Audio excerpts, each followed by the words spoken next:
Hi, everyone. It's so great to see everybody here for our first event. So thank you so much for coming. I'd like to do a warm welcome to my colleague and friend, Samantha Coomara, who is an amazing lawyer who's teaching me so much over the years. I guess. She graduated law school at the University of Calgary in 2017. She has worked in family law with Madalena Fuller, and she is also currently working at Rocco Galati law offices as a civil litigator, but she still maintains her family practice as well. So thank you so much, Samantha, for coming here to speak to our students today. We truly appreciate it.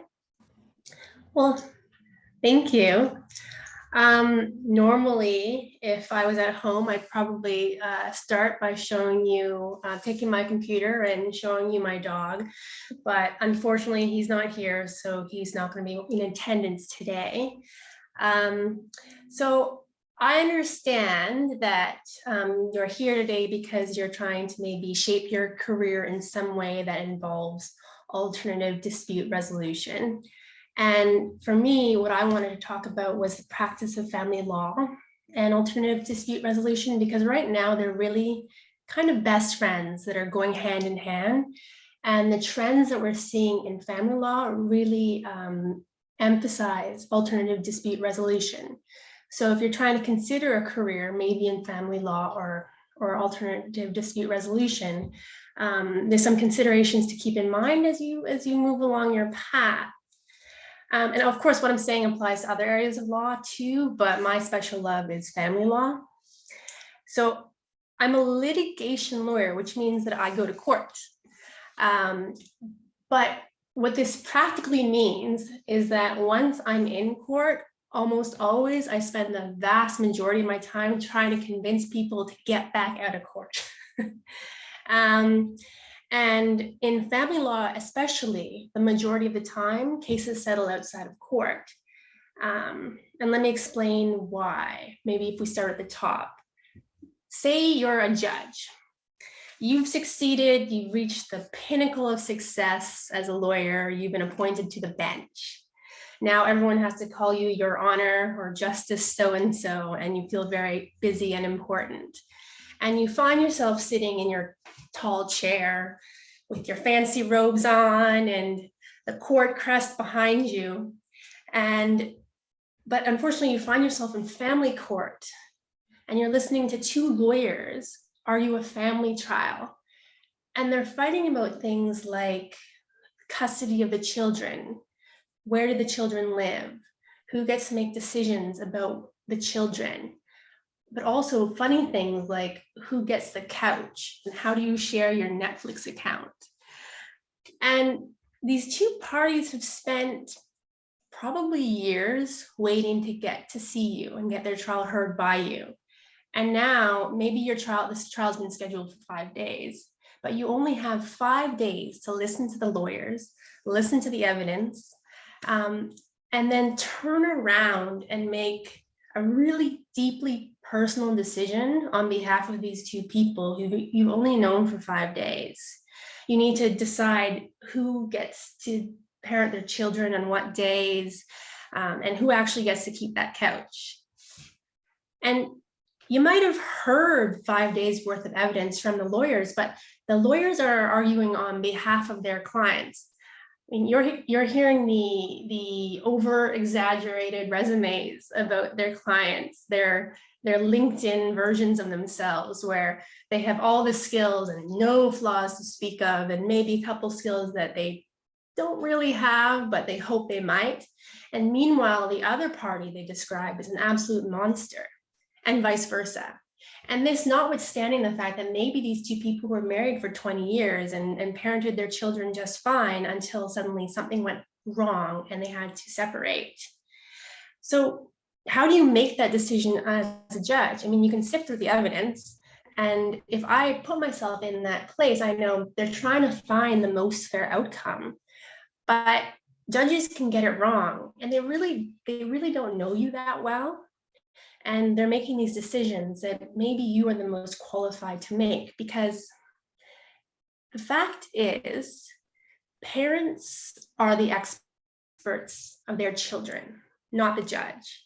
Parents have a far greater understanding what the children need, not the judge. The problem is that these two parents don't have the wherewithal or don't know how to put aside their anger or their hurt or their expectations in order to come to the table and make an agreement. Because if they're able to come to the table and make an agreement, they can craft something that's far better than any judge could order. And there's this other aspect here. It's a psychological aspect. And judges say this all the time, especially when they're trying to get you to settle. They say people are more willing to do something if they believe they came up with it themselves. It's like when I tried to get that dog. I just slowly put it into conversations for over the course of 6 months until my husband truly believed that it was his idea. Because people are more willing to follow through on what they think is their idea. And they do not like being told what to do, not even by that handsome stranger judge with their fancy robes and their fancy hair and the court crest behind them. And ultimately, what happens after court is just as important as what happens in court. A judge can make any order they want, but if you're not willing to follow the order, then really your file hasn't settled. It's just moved along a little bit slower. And there are serious downsides to trial. Not only is it extremely expensive, I don't even want to tell you how expensive. I didn't figure this out until I was a lawyer, but it's expensive. If you're in court, at some point, you're going to have to take the stand in a family law situation, and you're going to provide testimony that advances your position. And in doing so, you might say some truly terrible things about the other person, or things that make the other person feel defensive, or things that may alienate the other person. But either way, no matter if whatever you said helps you or doesn't, and whatever the judge ultimately orders, you've now said some things that the other person is never going to be able to forget. And you're starting your relationship, your separated relationship towards co-parenting, not in a very good place. You have resentment that might be harder to get over. That's not really the right position you want to start out in. And judges know these things. So judges, family judges particularly, really don't want to see your face. They're hoping that you'll settle beforehand. And now they've decided to put it into the family framework. They basically, and I want to say it's at section 7.3 of the Divorce Act. It now states that where possible, I'm going to paraphrase this, wherever possible, for goodness sakes, please settle in alternative dispute resolution if you can. And then when you scroll further down the legislative framework, it says, and lawyers, you lawyers right over there, you have a duty. If you know that there's possible settlement, you have a duty to try to make it happen. And now, anytime I try to start a family law case, there's this part of a page at the bottom of the first application which says, and reminds everyone that they have this duty to ensure that their clients settle if they can. And I don't know if this is going to get litigated at some point if some lawyer fails to be reasonable and fails to tell their client to be reasonable, but there's room here. That's how serious they're taking ADR in the family law context. So what are the processes that are being fluttered about? So ADR is alternative dispute resolution. And I like to think of it as any dispute resolution that happens prior to the court making that order. You can do it at any stage in the process. You can do it before you start court, or you can do it along the way. All that really matters is that you resolve the matter outside of court. So one of the alternatives is negotiation. And this is just where two parties speak to each other, hash things out. Sometimes these two parties have lawyers who hash things out on their behalf. And I see it practically speaking when I'm drafting a separation agreement or a marriage contract. I pick up the phone. Well, first I draft something, I send it to the other lawyer, they make their edits, we argue about it for a little bit on the phone, and ultimately, hopefully, at the end of the day, you have a signature page with everyone's signatures on it. You can interrupt me whenever you want, by the way, Gabrielle. Two, there's mediation, and mediation is where two parties agree that they want somebody to help them agree. So they go to a mediator who is supposed to be impartial, and they both make their best efforts to tell the mediator what they think is right. And a very, very good mediator will know how to gently, I don't want to use the word manipulate, but find where everyone's positions are similar. They're able to reframe the issues so that maybe by reframing the words that are coming out of people's mouth, there's less competitive positions. And then the really, really skilled mediator can make an unreasonable client think that settlement position was his idea in the first place. And I find that family lawyers, particularly senior family lawyers, are almost always nowadays becoming designated as mediators because they have spent so much time getting to know the law and understanding what clients need and expect and where things go wrong, that they feel that they can see how mediation is a good thing and they can be the puppeteers. There's another realm of family law that's a really new and really cool concept, and it's called collaborative family law. And this is where, and it's up and coming, there's a lot of law firms that are now practicing collaborative family law exclusively, and it's where everyone gets together and decides that they want to use this process, and they sign an agreement where they say, we agree not to go to court.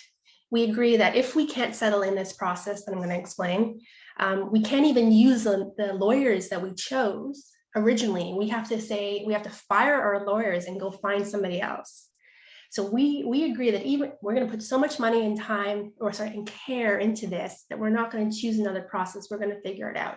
And what happens is once they enter collaborative family law, it's directed by them. They have a jointly retained financial expert who figures out all the finances and gets that set up from them. And it's only one financial expert who looks at everyone's finances and makes some decisions. They have a family lawyer each who's in their court, who's advocating on their behalf, but they have kind of more of a secondary role often. They're there to advise what the law is, but they're supposed to take off their usual hat as advocate and just advise on the side. They can say, listen, what you're agreeing to may not be what I would ever suggest that you agree to in court because it's not the legal position, but what I'm seeing is it's the position that is most comfortable to you. And then what happens is they have various meetings along the way with all their experts who come together and craft an agreement between all the experts that the parties can sign on to. And the reason that collaborative law is so popular now is because everyone has agreed to use these shared resources in the first place. They're saving money. They're not arguing, oh, your expert is better than my expert and your expert's wrong. They've already agreed to the experts and they've agreed to a process that's really tailored to them. Then there's, if you want more information, I can tell you that. Then there's parenting coordination, which is basically after you've already made an agreement, parenting issues are evolving every day. If you have children, you can't draft the final clause for everything. And for those little issues like scheduling changes, holiday issues, the things that come up along the way after you've made an agreement, you can actually assign a parenting coordinator who can help you resolve those disputes.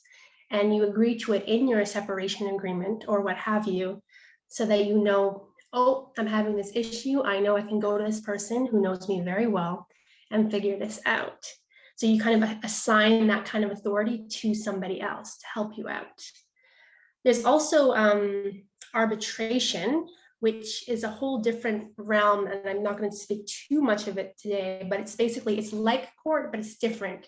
You choose your arbitrator, you choose the process, and then you enter into it according to the terms you've chosen. Oh yes, you can ask a question about a parenting coordinator. What is it? Gabrielle, do you have to unmute them? Oh, yeah. It's done. So yeah, recently I was like writing on a parenting coordinator, and like after finishing my draft and everything, I just had a basic question in my mind that in case if case first goes to like the mediator, right, or any other person to whom it is concerned, right? But what Yes. if parenting, if it's the same person, if mediator is also same, Oh yes. the coordinator is also same, so that can give better results to the concerned parties. Is it possible? Yes, you can. The parenting coordinator can be whoever the parties agree to, as long as they both agree. It can be anyone, and often it is the mediator. So if you're going about and getting your mediation designation, you should also keep parenting coordination in mind, because you've already done your homework for advertising yourself and they know that they can rely on you to help you out. So you can't push it, and you have to be careful about how you market yourself, because you have your own responsibilities. They have to willingly choose you, but yes, you're allowed.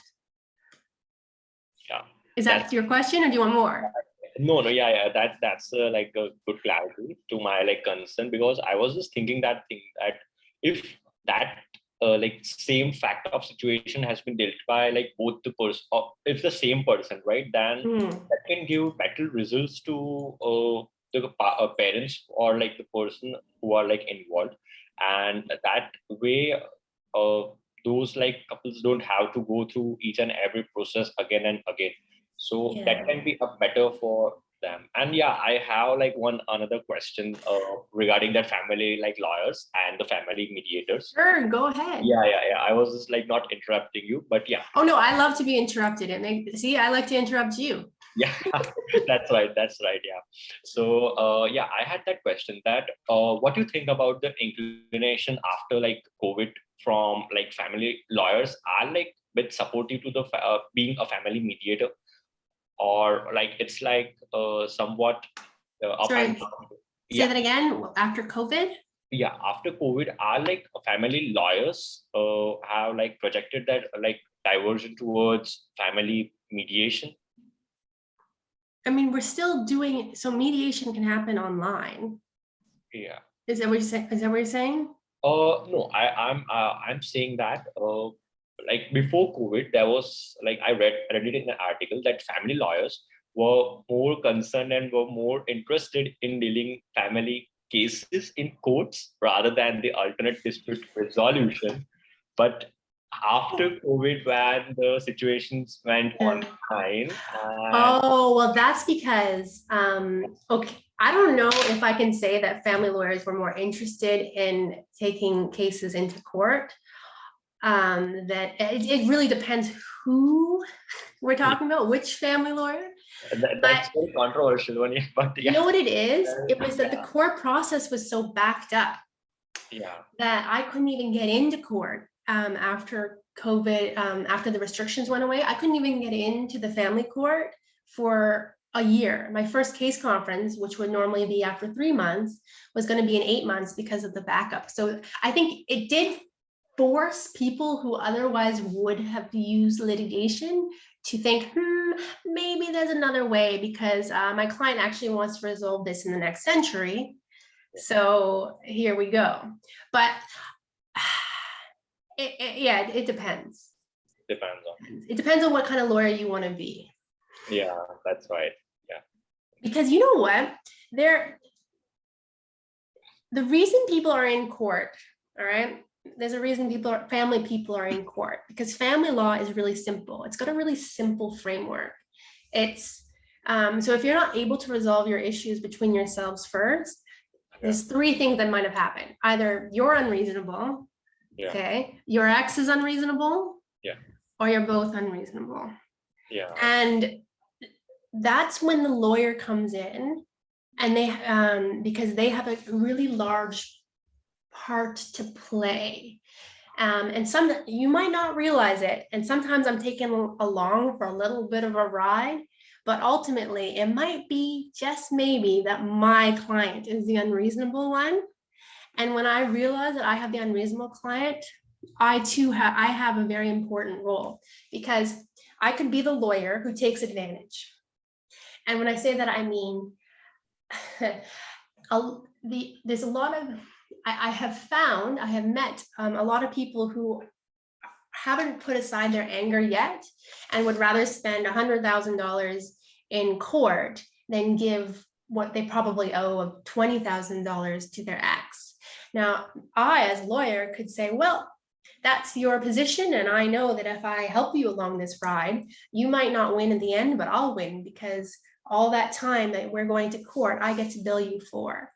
And it's really unfortunate, because I've met a lot of lawyers who help support these unreasonable positions, and it's really not helpful for anyone but maybe themselves. And this is not the future that any of us want to commit to. I don't think you'd want that future. Are you in law school? Yeah, I was a practicing lawyer in my nation, so I practiced for 2 years, and that too, I specifically practiced in family law in the lower courts there. So yeah, that way. So right now I studied ADR because out of running so many cases, I found my sudden interest in the alternate dispute resolution. So yes, I got that in the Humber one, and I found that I can do both at the same time. So yeah, so that way I want to move forward. Well, okay, so exactly. So the thing is, you don't have to be a lawyer even to become a mediator. Yeah. You don't need to be a lawyer to become an arbitrator. Usually people don't know anything about ADR. So usually it's only after they've been a lawyer for some time that they realize that that option is available to them. And I was thinking that there's a really good opportunity here, because if I could speak to my past self, and often I imagine, what would I say to 10 years ago, Sam? I would say, you know what you should do, Samantha? You should get designated as a mediator while you're in law school. And then there's that whole network that you can tell, hey, I'm going to be mediator when I graduate. Send your cases to me. Had I stayed where I was in Alberta, maybe I would have had more of a network. But usually it's so hard to, as a mediator, it's harder to build your network, because you need to have a lot of word of mouth in the community. So it's usually the senior lawyers who they already have built their network, so they can get out right out of the gate. Whereas the younger mediators and the younger arbitrators might need a little bit of time to gain their following. Yeah. Right? Yeah, that's right. But anyway, that's what I think. I'm still getting all my designations, right? So it's more, when I didn't know what possibilities there were until I started practicing family law. Then you can see what actually works and what doesn't work. Yeah. Yeah. Right. And well, okay, so here's the thing. You have your unreasonable client. You need to figure out how to, you have a duty to try to convince them to go into the ADR process. And once you've had enough time to figure out the family law process, you realize this is something that you have to sell to your client, because they don't know that ADR exists. So when they come to you in your first intake, they're sitting in the chair looking at me, they assume that they're going to court, right? So they're telling me, oh, they've got a court application, or oh, my ex has told me that I need to bring a court application. So let's talk about court. So it's your duty as a lawyer, knowing that there's other options available, to sell them ADR at the get-go. I mean, or at least along the way. When you realize that when you get a trust relationship with your client and you understand their issues, you're ultimately one of the few people who can get them off their unreasonable position. And I spend a lot of time, I find, explaining to my clients, listen, I know that this is important to you, but do you know what I think? I think the judge won't see it that way. Do you really want to spend, and I always put it down to just the finances, because that's, some people really need to hear it in financial terms. Do you really want to spend X amount of money finding out that your position is unreasonable? And worse, do you really want the judge to order you to pay costs to your ex because you took an unreasonable position? I mean, that's usually how it goes. I don't know. So what are some, if you don't mind interrupting here? Oh, please do. So what would you say, like, if you're explaining this ADR options to your client, going into, let's say if it's a parenting coordination or that collaborative parenting environment, what are the top 3 things that you'd say you would tell your client before they enter that scenario? What would I tell my client? Yeah, like what are things that you think they should know? What are things that, like, before they enter that, because you said like they don't know what ADR is. So exactly. Kind of before they enter that mediation or that parenting coordination session, is there like a general standard, I guess, list of things that you tell them so they feel more informed and comfortable and understanding about what they're about to do? Well, if it's something like collaborative family law, that really requires a buy-in because they have to waive their ability to go to court, basically. So usually what I tell them is, listen, all the things that I just said, the courts aren't ever going to be able to tailor the agreement the way you think that they're going to tailor the agreement. And ultimately, they're just trying to find a compromise. There's very few, very rare cases that are one-sided, where they need a court to tell them what to do. Usually, the compromise that you and I can see as lawyers is ultimately what's going to get agreed to in the end. So usually what I say for the buy-in is, if you start cooperatively, you'll be able to end cooperatively. If you enter this process, you'll probably save money. If you enter this process, most importantly, you have control. You have more control than anywhere else, because you're able to make concessions and compromises, and you may not have the chance if the judge has to make an order. You could say, and ultimately, if you have cooperation, if you have control, if you make concessions, you're going to have a better relationship with your ex, and you're going to have a better relationship with your children. And they say, oh no, my ex-wife is really unreasonable, I don't think she'll do it. You can say, well, listen, we're starting on really good terms with her by saying, hey, I want to enter cooperatively with you, and I have a network of people I already know that can help you get there. I mean, it really depends on the person, and it really depends, but often I find it can be about the children, making it about the children. And if children aren't involved, it's about making it about the costs. Because at the end of the day, litigation is so much more expensive than anywhere else. Yeah. Thank you so much. You can keep going if you have anything else you want to add, and if not, just let us know when you're done, and then other people can jump in with questions. I can't remember where I was. So jump in if I have some thoughts. I'll let you know. I'm more thinking like, how do you, if you're guiding yourself in your legal career, how does taking on ADR courses now help you? Because that's what I was always about when I was crafting. How does it help me? So first of all, if you get into law schools like those kind of skills, it makes you more well-rounded, and they know that if they bring in ADR professionals into the legal system, they're going to be churning out settlement-focused good lawyers, I call them, good lawyers. And then from my experience, the prominent law firms often have side ADR practices. So you're coming in with an edge because you have not only have you graduated law school, but you also have ADR skills that they can market or use.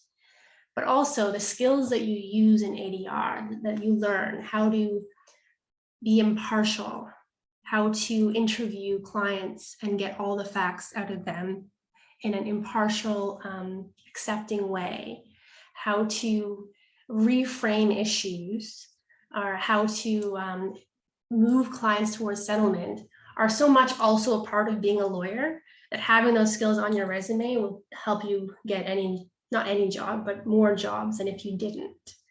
And really, that's all we need is more tools in our toolbox, and ADR is certainly one of them, I guess.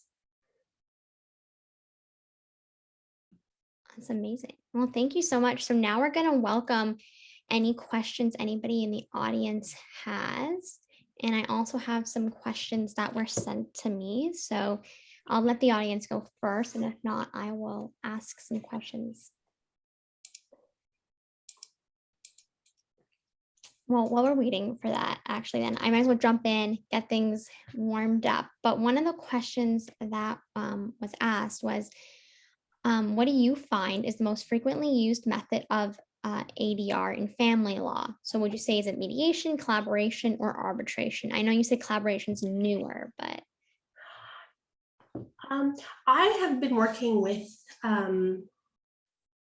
more lower income clients. I think arbitration is quite popular in the higher income threshold, not just because arbitration requires a little bit of private spending because you have to pay for the arbitrators, but also because it means that your case is truly, and is often truly confidential and not subject to the public scrutiny that court, because right now family law, if it's in court, your documents are public documents and anyone can look at them, including your financial documents. So if you have arbitration, a lot of the wealthier clients would choose that instead because it gives them a bit more privacy. But for me, collaborative family law is a cool new topic, but not a lot of lawyers know about it. So I think that right now it is starting to spread very quickly, but it's a newer concept. So in order for it to grow, more lawyers have to know about it, and then they have to in turn sell it to their clients. So what happens is, if you're part of the collaborative family law network, what you tend to do is it's one of the first things you offer in your client intake. So mediation, I would say, for now, is the most common form of ADR, but mediation is part of collaborative family law, and it can be part of arbitration too, because an arbitration can be a situation where you have a mediator, and it's called MEDAR, mediation arbitration, where if all things don't work in mediation, and if you've signed an agreement allowing for this to happen, the mediator can take off their mediator hat, put it aside, and put on their arbitration act.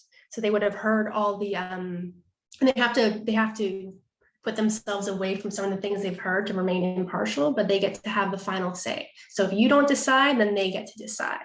And it gives a little bit more incentive for you to finalize your case before they become an arbitrator, but also it gives you the certainty that one way or another, your case will be finalized. So I like mediation arbitration, but it really depends. It depends on the client. Oh, thank you so much. It's a great answer and a great way to look at it. There's never one, I guess, direct answer. Like you said, like different clients have different things, but Raya, please jump in with your question. Hi, so I heard what you said about MEDARB, but first, my first question is MEDARB a really common practice? And like, if it is, because like you said, the same person is going to be the arbitrator, like, does that instill enough confidence from the parties? So it's interesting, right? Because if you've signed into a MEDARB agreement, what happens in mediation is you disclose a lot more than you would otherwise disclose to a judge. You tell the mediator your settlement position, something that's normally a secret, right? So, and what happens is during mediation, sometimes one party can realize or can feel like and this is sometimes one party will feel like the mediator isn't on their side. And if that's the case, it's harder for them to accept the arbitration process because they feel like they've given too much and then there's a bias. Mediators aren't supposed to be biased, but some clients are a little bit more can see this. So it is a really careful balancing act because the mediator has a duty and certain responsibilities when they become the arbitrator, where they're supposed to almost put some facts out of their mind. But if you think about it, this happens in court all the time. Judges can have voir dires, which are pre-trial hearings about evidence, and they can either decide in a voir dire if the evidence should be heard. And if they decide in their voir dire that the evidence shouldn't be heard, that same judge who heard that evidence is supposed to just put the evidence out of their mind. So it's not a completely new concept, but it is a bit tricky. On the other hand, you've established this bond with this mediator who knows your case better than any judge would. So sometimes, yes, it instills more confidence. But the mediator arbitrator has a duty and special requirements that are subject to certain forms of judicial review and oversight. I don't know if that answered your question, but I went on a little rant. No, that's completely fine. Because to me, like, wouldn't the whole process turn kind of futile? Because obviously an arbitrator would make like one decision in favor of one party and against one, right? So the party in whose favor the decision is not being made would ultimately, they might question and go to court. But you can't easily go to court. So what happens is a decision in an arbitration is final, and it's not easy to appeal. It's actually quite restricted in how you can appeal it. You can appeal it for reasons such as procedural fairness. Right. You can say that the arbitrator didn't give you the chance to be heard, or some of your evidence, or they were blatantly preferring one party over the other. But you have to meet this legal test. So more often than not, the courts give deference to what happened in the arbitration, and it's quite hard to appeal an arbitration. Oh, okay. So that's the thing. So you have to. So if you are the lawyer talking to your client, you say, "Listen, when we're agreeing to this process, just so you know, the arbitration decision is very likely final. You can't just go to court if you don't like the result." Right. Right. That makes sense. Yeah. Thank you. And Fama, I believe you have one question as well. Yes, I have one question. Hi.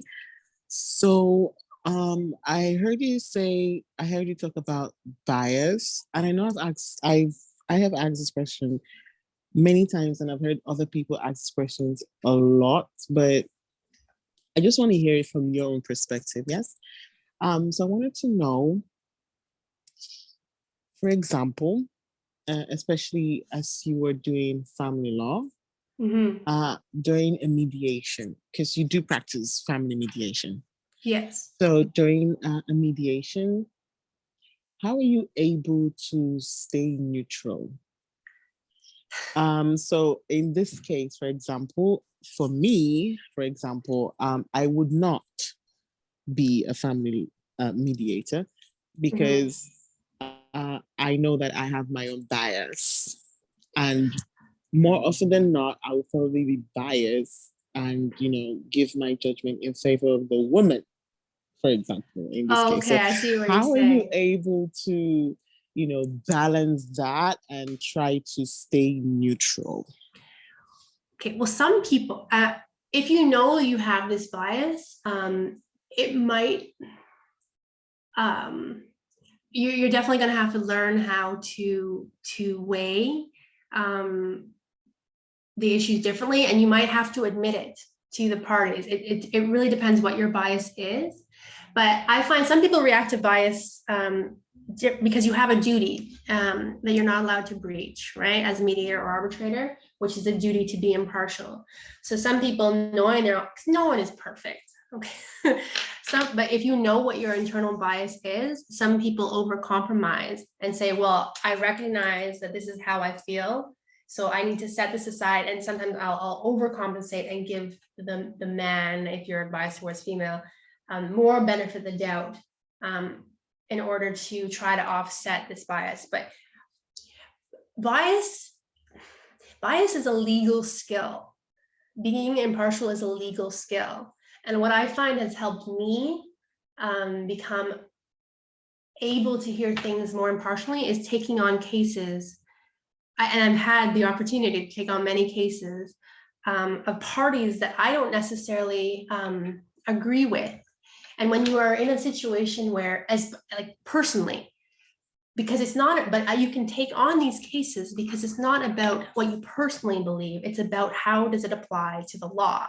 And if you're able to learn how to advocate always, knowing what is the law, what are the facts, putting aside my own biases about my client, can I be a good advocate for my client? The more cases I take on like that, the more I realize that even your own bias is flexible, and you can really learn a lot about yourself, I guess, is how I say it. It's a skill. What do you think? How do you have any methods that you find that you can use to get over bias? Do you have something So is that question for me? Yeah. Okay. It's really a personal decision, but I think the more you're aware of your bias, you're already 5 steps ahead. People have internal biases that they won't even acknowledge, institutional bias, systemic bias, and you're already ahead of those people. And it's true, the system, the judicial system, has been accused of bias, and we see areas where bias comes up all the time. Think about the criminal justice system, right? We're not immune, we can just keep learning. Yes, makes sense. Makes a lot of sense. I think that is why I did say that I cannot for the life of me go into that, because it would definitely come up. Yes. But yeah, I do agree that the first step to, solving that would be to recognize that you have bias and try to work on it. Exactly. Try to balance it. But thank you so much. Welcome. Before we end things, I have one last question for you. Okay. And so, how do you feel? I'll rephrase it. Do you think family lawyers will survive if mediation becomes the first option? And if so, why would a lawyer settle a case in a month if they could, drag it out for 6-8 months to get that financial aspect? Oh, that goes back to the unreasonable lawyer. So yes, you can make lots of money by dragging out a case, but I promise you, you can make just as much money settling a case quickly, because there will always be new cases, and there will always be new clients, and you rely just as much on your reputation as anything else, right? As a lawyer, if you're known for dragging things out, costing a lot of money, and then losing in court because you failed to be reasonable, you're going to lose clients. These people do exist, unfortunately, but family law is a lucrative profession, even if you can settle every case in one day. I promise. No, it's amazing. Well, thank you so much for taking the time to talk to the students and just some colleagues. We are so honored that you were able to be our first speaker here for Diedrich. So thank you so much. Well, thanks for listening to my rants. Thank you. So I will let you enjoy the rest of your evening. Thank you everyone for attending, and I look forward to seeing everybody, if you can, at our next event next Monday at 6 p.m. with Barry Fisher. So thank you everyone, and have a great night. Thank you.